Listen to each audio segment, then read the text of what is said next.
জাতিসংঘের নিরাপত্তা পরিষদে গাজায় স্থায়ী যুদ্ধবিরতির প্রস্তাব আবারও আটকে দিল যুক্তরাষ্ট্র।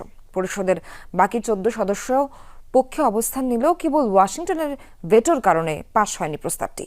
ইসরায়েলের পক্ষে এমন অন্ধ সমর্থনের কারণে বিভিন্ন দেশের তোপের মুখে পড়েছে মার্কিন প্রশাসন। যদিও হামাসকে গাজা থেকে বিতাড়িত করার দাবি না থাকায় প্রস্তাবটিকে অগ্রহণযোগ্য আখ্যা দিয়েছে ওয়াশিংটন।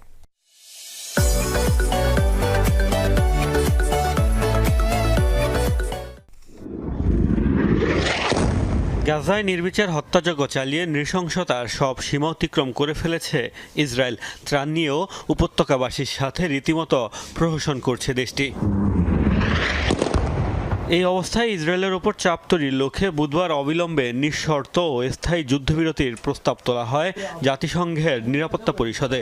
পাশাপাশি গাজার বর্তমান অবস্থাকে বিপর্যয়কর আখ্যা দিয়ে ত্রাণ প্রবেশে বিধিনিষেধ তুলে নেওয়ার আহ্বানও জানানো হয়। 15